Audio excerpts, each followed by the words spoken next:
माननीय मुख्यमंत्री जी द्वारा मिशन प्रेरणा की पहल की गई है। मिशन प्रेरणा के अंतर्गत कई अभिनव प्रयास किए जा रहे हैं, जिसका एकमात्र लक्ष्य उत्तर प्रदेश के प्राथमिक विद्यालय में पढ़ रहे सभी बच्चों को बुनियादी शिक्षा में सफल बनाना है। इस पहल का सबसे मुख्य बिंदु है बुनियादी शिक्षा पर ध्यान केंद्रित करते हुए हमारी कक्षाओं में शैक्षिक और विद्या विशेष सुधार लाना। शिक्षा में सुधार लाने के इस दृढ़ निश्चय और प्रण को पूरा करने के लिए शिक्षकों के लिए नई शैक्षिक सामग्री दी जा रही है। इसे समझने के लिए वीडियो को ध्यान से देखें और उपयुक्त स्थान पर वीडियो रोककर इस सत्र में दी जाने वाली शिक्षक डायरी में नोट्स भी बनाएं। ये शैक्षिक डायरी व्यवस्थित रूप से शिक्षण कार्य को करने और योजनाएं बनाने के लिए दी जा रही है। इसको सुव्यवस्थित करना आवश्यक है। प्राथमिक कक्षाओं के अंदर पारंपरिक तौर से कक्षा संचालन पाठ्य पुस्तकों और कार्य पुस्तिकाओं से किया जाता है। पूरे प्रदेश में भाषा और गणित पढ़ाने के लिए भी ये एक प्रसिद्ध शिक्षा प्रणाली है। इस वर्ष भी हम कक्षा में पाठ्य पुस्तक और कार्य पुस्तिकाओं की सहायता लेंगे। साथ ही इस सत्र में हमें हमारी कक्षाओं की दीवारों पर मिशन प्रेरणा की नई छाप भी दिखेगी। मिशन प्रेरणा के उद्देश्य को हर विद्यालय तक पहुंचाने के लिए विद्यालय में सबसे पहले चस्पा किया जा रहा है प्रेरणा लक्ष्य। मार्च 2022 तक हमें इस लक्ष्य को हासिल करना है। ये हमें भाषा और गणित के कई मानकों को साझा कर हमारे विद्यालय के सभी बच्चों को बुनियादी शिक्षा में सफल बनाने के लिए प्रेरित करेगा। कक्षा की दीवारों पर प्रेरणा सूची भी चस्पा होगी। प्रेरणा सूची से हमें कक्षा अनुसार भाषा और गणित से संबंधित 14 से 16 दक्षताएं बताएंगी, जिसे हासिल कर बच्चे बुनियादी शिक्षा प्राप्त कर पाएंगे। इन दक्षताओं को SCERT द्वारा दी गई दक्षताओं के आधार पर बनाया गया है। इस पर हमारे स्टूडेंट असेसमेंट टेस्ट भी कराए जाएंगे। इन्हीं स्टूडेंट असेसमेंट टेस्ट के परिणाम रिपोर्ट कार्ड के माध्यम से बच्चों के अभिभावकों के साथ भी साझा किए जाएंगे। सूची में दी गई दक्षताओं का आकलन हम प्रेरणा तालिका के माध्यम से करेंगे। दी गई दक्षता के सापेक्ष हम अपनी कक्षा के बच्चों के नाम अंकित करेंगे। जिस दिन बच्चे एक दक्षता प्राप्त कर लेंगे, हम उनके नाम के आगे उस दिन की दिनांक अंकित कर लेंगे। अगर आपकी कक्षा में 30 से ज्यादा बच्चे हैं, तो आप इस तालिका के 2 पृष्ठ लगाएंगे। आपको 3 हस्त पुस्तिकाएं भी दी जा रही हैं। शिक्षण संग्रह, ध्यानाकर्षण और आधारशिला। इनका मुख्य उद्देश्य शिक्षा प्रणाली को बेहतर बनाना है।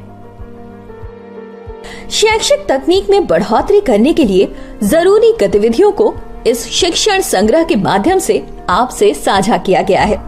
इससे आप कक्षा का बेहतर संचालन करने और दक्षता से पढ़ाने के गुण सीख पाएंगे। इसी कड़ी में अगली पुस्तक है ध्यानाकर्षण। इस पुस्तिका में दी गई 18 तकनीकों के माध्यम से हम उपचारात्मक शिक्षण से संबंधित गुणों को सीख सकते हैं। हमारी तीसरी पुस्तक आधारशिला है, जिसके माध्यम से आप जान पाएंगे कि बुनियादी शिक्षा क्या है और दक्षताओं से पढ़ाने के क्या मायने हैं। साथ ही बुनियादी शिक्षा कक्षा में पढ़ाने के लिए जरूरी है जैसी गतिविधियों के बारे में जानकारी प्राप्त करेंगे। हमारी पाठ्य पुस्तक, कार्य पुस्तिका और 3 हस्त पुस्तिकाओं के अलावा कुछ और TLM यानी टीचर्स लर्निंग मटेरियल भी विभाग के द्वारा आपसे साझा किया जा रहा है। सबसे पहले हम हमारी कक्षाओं को प्रिंट रिच समृद्ध कक्षाओं में बदलेंगे। इस संबंध में आपको कक्षा 1 से 3 के लिए भाषा और गणित से संबंधित पोस्टर्स और चार्ट्स दिए जाएंगे।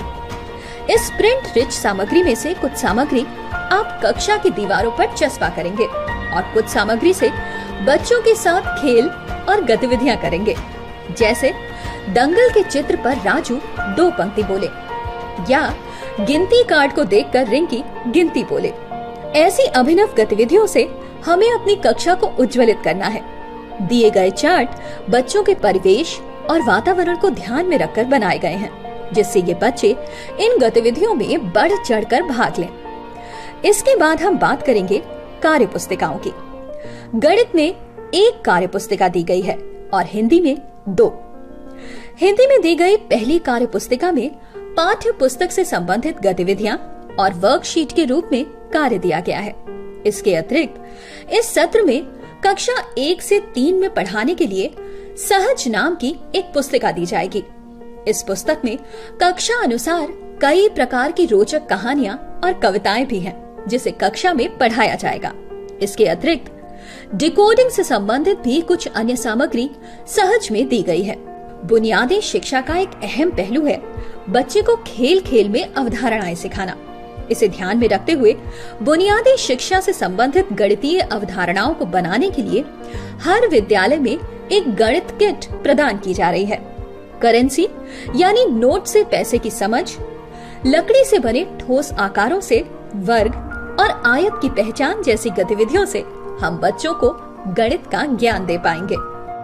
ये सभी सामग्री बुनियादी शिक्षा के मानकों पर आधारित है और भाषा और गणित के ज्ञान को बढ़ाने में भी मदद करती है। ये सभी सामग्री बेहद महत्वपूर्ण है, परंतु इससे भी ज्यादा महत्वपूर्ण है इसे एक सूत्र में बांधकर कक्षा में व्यवस्थित रूप से उपयोग करना। इसके लिए शिक्षकों को आधारशिला क्रियान्वयन संदर्शिका प्रदान की जाएगी। ये आधारशिला क्रियान्वयन संदर्शिका आधारशिला हस्तपुस्तिका को रोज की शैक्षिक दिनचर्या में ढालने का जरिया है। जहां आधारशिला आपको बुनियादी शिक्षा के मायनों से अवगत कराती है, वहीं क्रियान्वयन संदर्शिका आपको इन मायनों को कक्षा में लागू करना बताती है। ये पुस्तिका कक्षा 1 से 3 के लिए भाषा और गणित के लिए दी जाएगी। इस प्रकार हर विद्यालय में कुल मिलाकर 6 संदर्शिकाएं जाएंगी। इस पुस्तिका के अंदर कक्षा के प्रभावशाली संचालन के लिए वार्षिक और दैनिक कार्य योजनाएं भी दी गई हैं।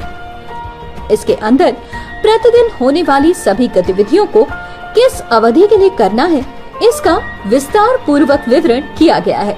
पाठ्य पुस्तक, कार्य पुस्तिका, प्रिंट रिच सामग्री, सहज और गणित किट को किस प्रकार से और किस दक्षता को हासिल करने के लिए इस्तेमाल करें, इन सभी का उल्लेख इस संदर्शिका में विस्तार पूर्वक किया गया है।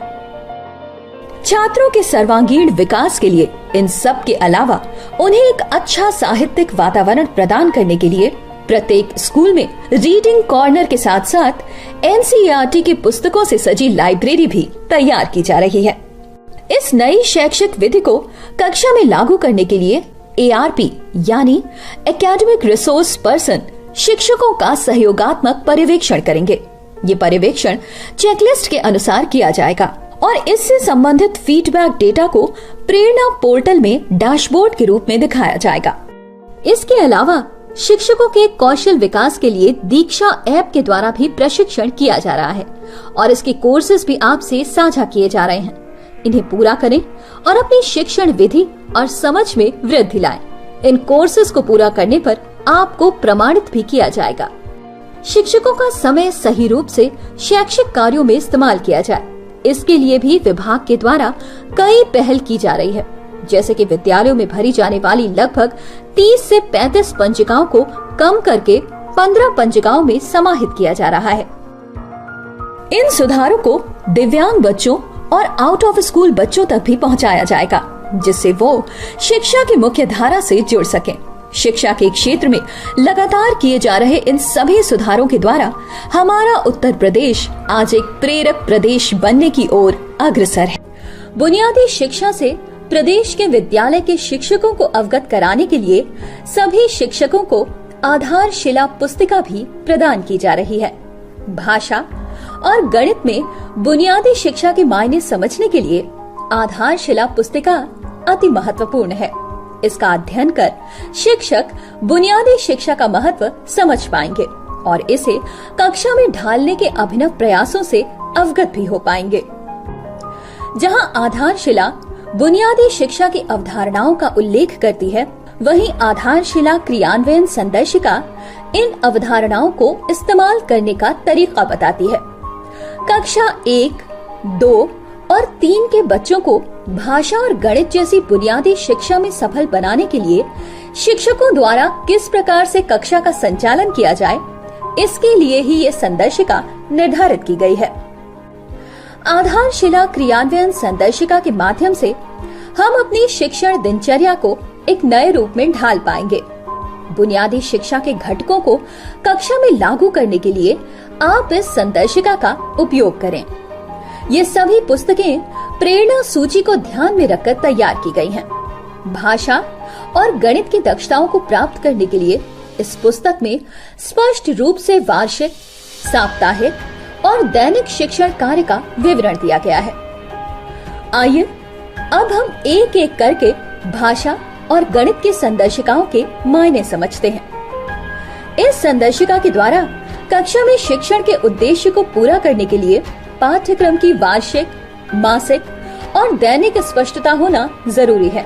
इसी को ध्यान में रखते हुए इन संदर्शिकाओं में विषय और कक्षा के अनुसार कार्य योजनाएं दी गई हैं। इसे ठीक से समझने के लिए आइए हम भाषा और गणित की कार्य योजनाओं का एक एक सैंपल देखते हैं। तो सबसे पहले हम बात करेंगे गणित की वार्षिक कार्य योजना की। गणित की इस वार्षिक कार्य योजना से एक शिक्षक को वार्षिक स्तर पर हर माह क्या और किस तकनीक का इस्तेमाल करते हुए पढ़ाना है, इसकी स्पष्टता मिलती है। आइए अब हम जानने की कोशिश करते हैं कि इस कार्य योजना के मुख्य बिंदु क्या क्या हैं। यहाँ सबसे पहले है महीने का कॉलम, जिसके आगे विषय की चर्चा की गई है। अब यहाँ कोड के कॉलम में विषय से संबंधित प्रेरणा सूची की दक्षताओं के कोड लिखे हैं और इसके अगले कॉलम में दक्षता भी लिखी गई है। साथ ही शिक्षण उद्देश्य भी दिए गए हैं। हर दक्षता को हासिल करने के लिए कक्षा में किस उद्देश्य से पढ़ाना है, इसका विवरण भी स्पष्ट रूप से दिया गया है और साथ ही ये भी बताया गया है कि संदर्शिका में दी गई कौन सी शिक्षण योजना से आप इसे पढ़ाएंगे। अब हम गणित की इस कार्य योजना को एक उदाहरण के माध्यम से समझते हैं। जैसे सितंबर माह में गणितीय कार्य पढ़ाने और संख्याओं की समझ विकसित करने के संबंध में हम 3 और 4 अंकों की संख्याओं से अवगत होते हुए अंकों में लिखी संख्या को शब्दों में और शब्दों में लिखी संख्या को अंकों में लिखना जानेंगे। साथ ही 3 और 4 अंकों वाली संख्याओं में बड़ी संख्या, छोटी संख्या और बराबर वाली संख्या की समझ भी बढ़ाएंगे। इस प्रकार दिए गए सभी शिक्षण उद्देश्य पूरे करते हुए हम प्रेरणा सूची की दक्षता M301 को हासिल कर पाएंगे। इस कार्य को करने के लिए हम शिक्षण योजना 1 और 2 के साथ अभ्यास पत्र 1 और 2 भी इस्तेमाल करेंगे। आइए अब बात करते हैं भाषा की। भाषा में भी गणित के वार्षिक कार्य योजना की तरह ही प्रत्येक माह क्या क्या पढ़ाना है, इसकी जानकारी मिल पाएगी। इस वार्षिक कार्य योजना के प्रथम कॉलम में सप्ताह, दूसरे कॉलम में महीना और उसके बाद के 3 कॉलम में पाठ्यक्रम पूर्ण करने के लिए दैनिक तौर पर दिए गए कालांश का विवरण दिया गया है। हमारी वार्षिक योजना और हमारी समय सारणी के मध्य संबंध के साथ साथ इस सत्र में भाषा और गणित पढ़ाने के लिए दिए गए समय पर चर्चा हम आगे करेंगे। अब जिस प्रकार हमने गणित की कार्य योजना एक उदाहरण द्वारा समझी थी, भाषा की कार्य योजना भी वैसे ही एक उदाहरण से समझते हैं। इस वार्षिक योजना को देखते हुए आप समझ पाएंगे कि इस सत्र में सितंबर के तीसरे सप्ताह में आप खेत वाले चार्ट, हाथी कविता के पोस्टर और सहज पुस्तिका के निर्धारित पृष्ठों से बच्चों को पढ़ा सकते हैं। इसके साथ ही आप बच्चों को कलरव पुस्तिका के पाठ 1, 2 और 3 और कार्य पुस्तिका के 6 से 20 तक के पृष्ठों से कार्य कराएंगे। और हाँ, भाषा पढ़ाने से संबंधित दी जाने वाली सभी सामग्री के बारे में हम पहले वीडियो में भी चर्चा कर चुके हैं। जहां इस कार्य योजना से हमें एक शैक्षिक सत्र के वार्षिक पाठ्यक्रम की स्पष्टता मिलती है, वहीं हमें दैनिक स्तर पर कब क्या पढ़ाना है, ये भी स्पष्ट होना आवश्यक है। इसी उद्देश्य के लिए है हमारी समय सारणी, जो हमें रोज किस समय कौन सा विषय पढ़ाना है, इससे परिचित कराती है। अब हम इस सत्र में दी जा रही समय सारणी के बारे में भी जानेंगे। इस समय सारणी के अनुसार प्रत्येक कालांश के लिए 40 मिनट की अवधि निर्धारित की गई है। यहाँ हम कक्षा 1, 2 और 3 की समय सारणी के बारे में विस्तार से बात करेंगे। कक्षा 1 और 2 के लिए समय सारणी के अंदर एक ही प्रकार का विषय और समय विभाजन है। दोनों के लिए 3 कालांश दिए गए हैं। इसी प्रकार कक्षा 3 में हिंदी के लिए 2 और गणित के लिए भी 2 ही कालांश दिए गए हैं। इस समय सारणी का सीधा संबंध हमारी वार्षिक क्रियान्वयन योजना के सुचारू संचालन से है। हम माह के किसी भी दिन पहले, दूसरे और तीसरे कालांश में कब और क्या पढ़ाएंगे, इसकी जानकारी हमें समय सारणी और संदर्शिका को साथ रखकर उपयोग करने से हो जाएगी। आगे आने वाले वीडियोस में हम इन सभी को उपयोग कर शिक्षण करना समझेंगे। आशा है इस प्रशिक्षण कार्यक्रम के माध्यम से आप विभाग द्वारा प्राप्त शैक्षणिक सामग्रियों का समुचित उपयोग करना सीख चुके होंगे और बच्चों के शैक्षणिक विकास के लिए आप इनका प्रयोग भली भांति करेंगे।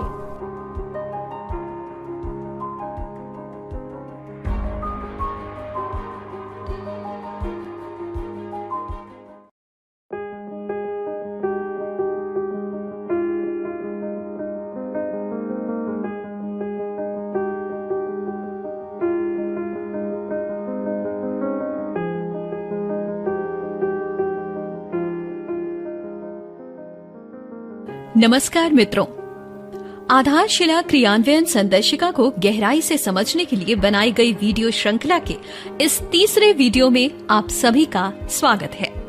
इस वीडियो में हम भाषा शिक्षण के लिए दी जा रही आधारशिला क्रियान्वयन पुस्तिका को विस्तार से समझेंगे। आइए सबसे पहले हम इस संदर्भ में एक बार फिर से बुनियादी शिक्षा के मायनों को दोहराते हुए आगे बढ़ते हैं। तो जैसा कि आप जानते ही हैं कि बुनियादी शिक्षा एक ऐसा ज्ञान है जिसके माध्यम से बच्चे पढ़ना और समझना सीखते हैं और बिना इस समझ को विकसित करे उच्च कक्षा की पढ़ाई संभव नहीं है। बुनियादी शिक्षण कार्य को हम भाषा और गणित के शिक्षण में विभाजित कर सकते हैं। यहाँ सबसे पहले हम हिंदी भाषा शिक्षण के लिए दी जा रही 3 संदर्शिकाओं की बात करेंगे। शुरू करने से पहले एक बार अगर हम समय सारणी की ओर ध्यान दें तो जान पाएंगे कि कक्षा 1 और 2 में इस समय सारणी के अनुसार भाषा शिक्षण के लिए 3 कालांश दिए गए हैं, जिसमें प्रत्येक कालांश की अवधि 40 मिनट है। इस प्रकार इन दोनों कक्षाओं में भाषा शिक्षण के लिए कुल 120 मिनट दिए गए हैं। वहीं कक्षा 3 में भाषा शिक्षण के लिए 2 कालांश निर्धारित हैं, यानी कुल मिलाकर भाषा शिक्षण के लिए 80 मिनट दिए गए हैं।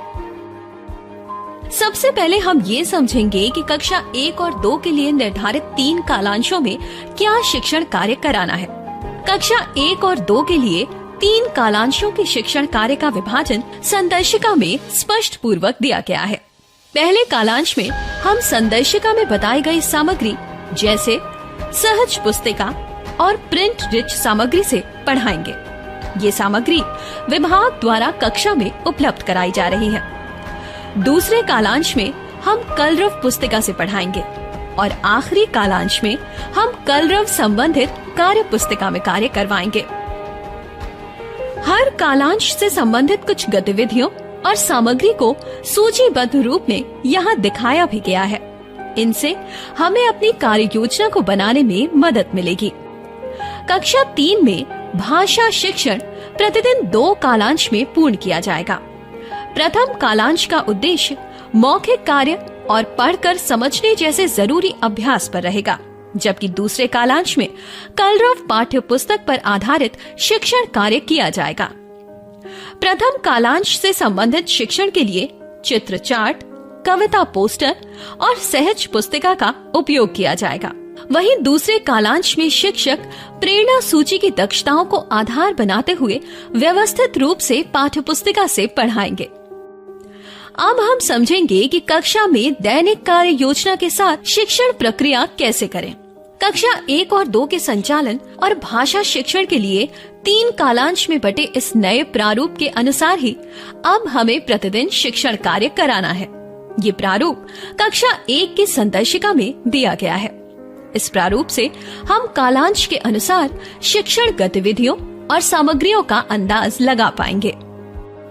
हम जब भी कक्षा में किसी माह या सप्ताह में शिक्षण की तैयारी करें, तो सबसे पहले संदर्शिका में दी गई वार्षिक योजना को ठीक से समझ लें।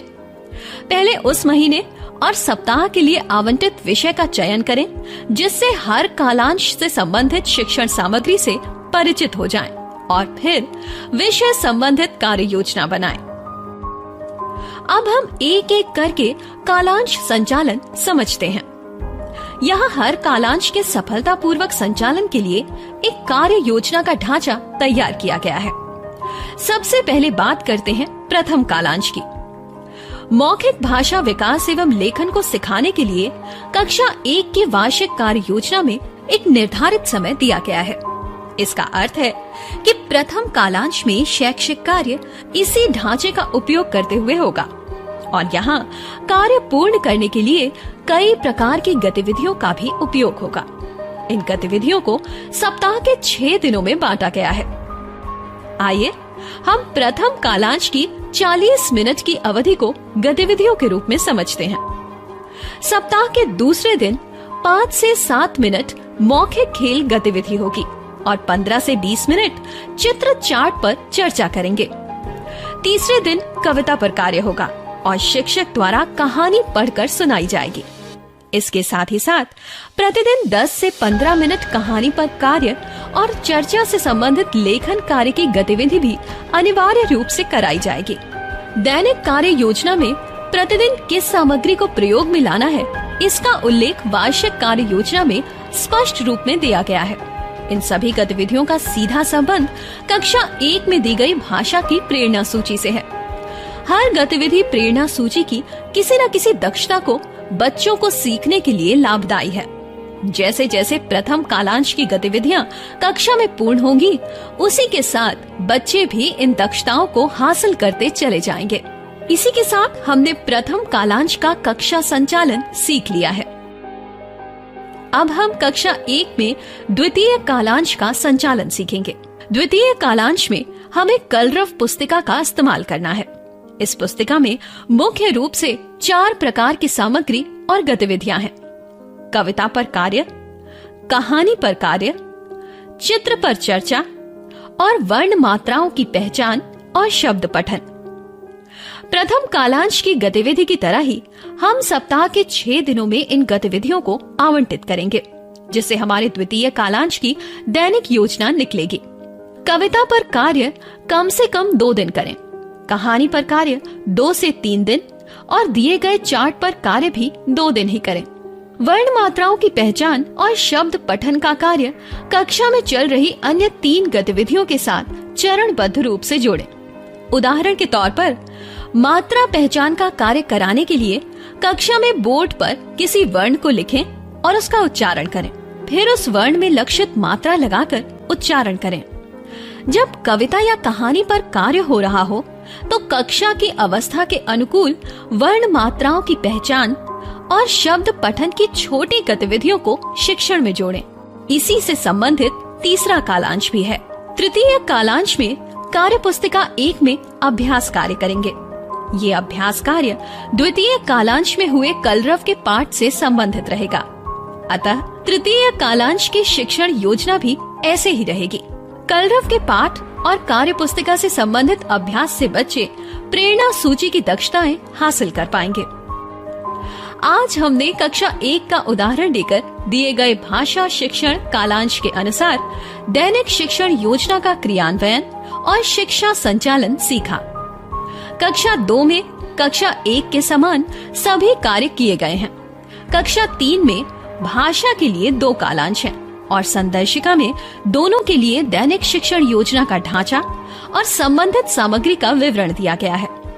तो मित्रों, मुझे उम्मीद है कि आप सभी ने इस वीडियो को ध्यान से देखा और समझा होगा और भाषा शिक्षण जैसी बुनियादी शिक्षा को अपनी शिक्षण प्रणाली में ढालते हुए आप अपनी शैक्षिक तकनीक को और अधिक निखारेंगे, जिससे बच्चे उच्च शिक्षा प्राप्त करने के लक्ष्य की ओर अग्रसर हो सकें।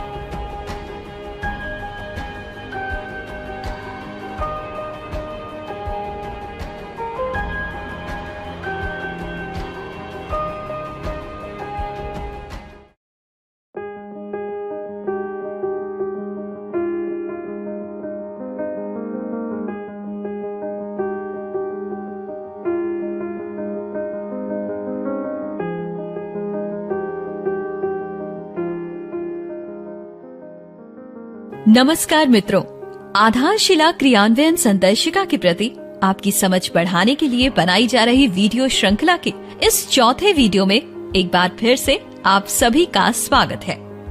पिछले वीडियो में हमने भाषा शिक्षण से संबंधित आधारशिला क्रियान्वयन संदर्शिका को समझा था, जबकि इस वीडियो में हम गणित शिक्षण के लिए दी जा रही आधारशिला क्रियान्वयन संदर्शिका के प्रति अपनी समझ को बढ़ाएंगे। आप चाहें तो महत्वपूर्ण सूचनाओं को साथ साथ नोट भी करते चले। भाषा शिक्षण के लिए दी जा रही संदर्शिकाओं की तरह ही विभाग द्वारा कक्षा 1 से 3 में गणित शिक्षण के लिए भी ये आधारशिला क्रियान्वयन संदर्शिकाएं उपलब्ध कराई जा रही हैं।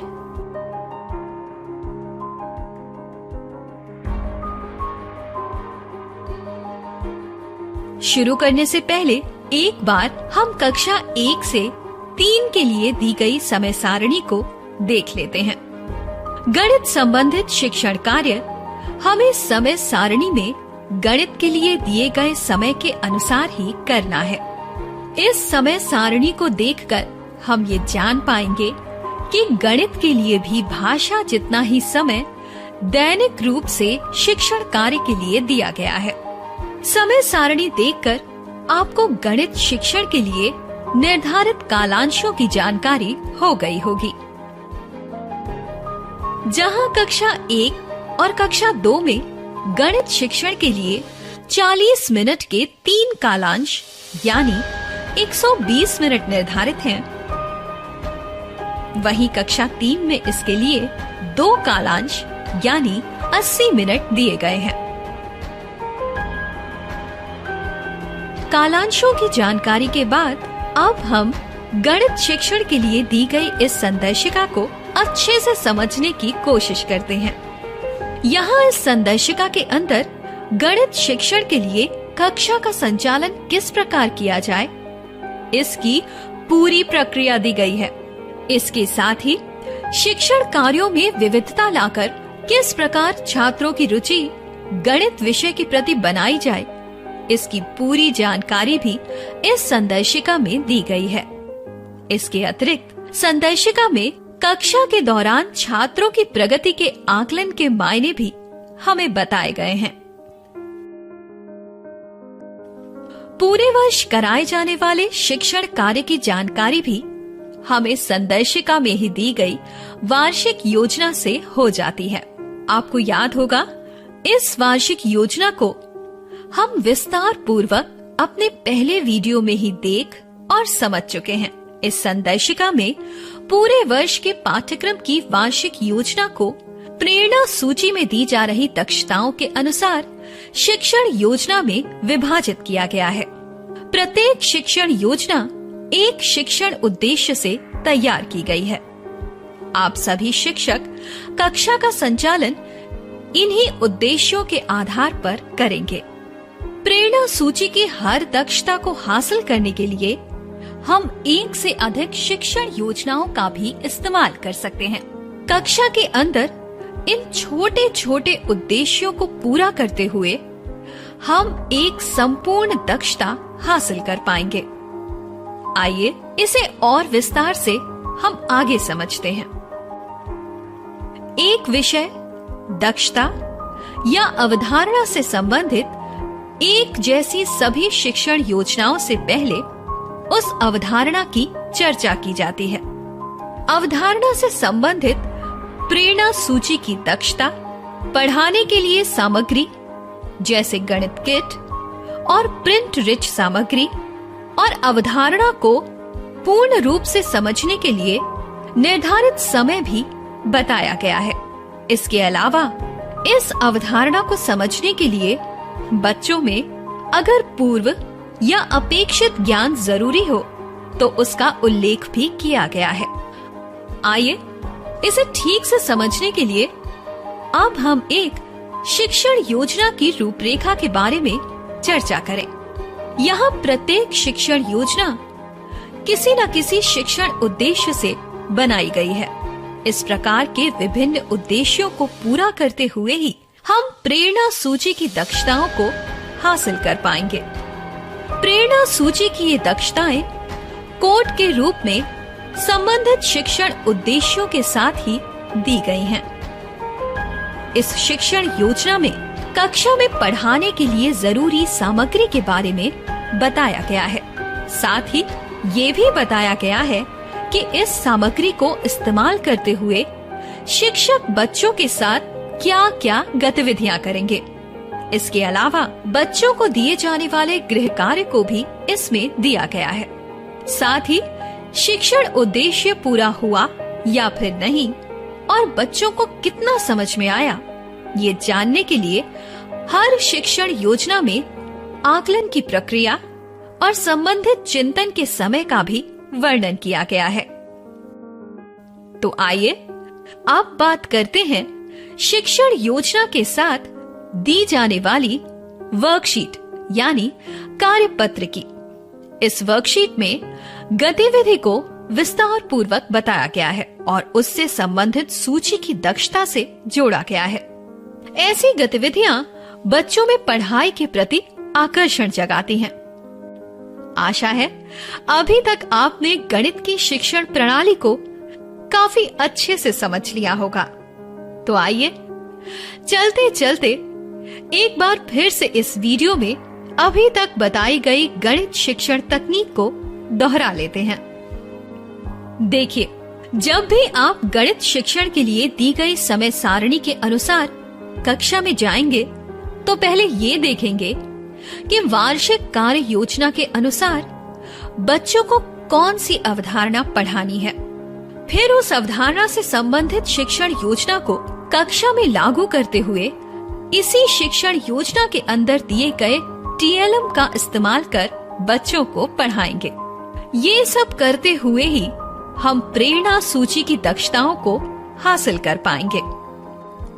तो मित्रों, एक बार फिर से उम्मीद करती हूँ कि गणित की इस नई शिक्षण प्रणाली को भी आप भाषा शिक्षण की तरह ही अपनी शैक्षिक तकनीक में ढालकर बच्चों में गणित के प्रति एक नई समझ और रुचि उत्पन्न करेंगे। धन्यवाद।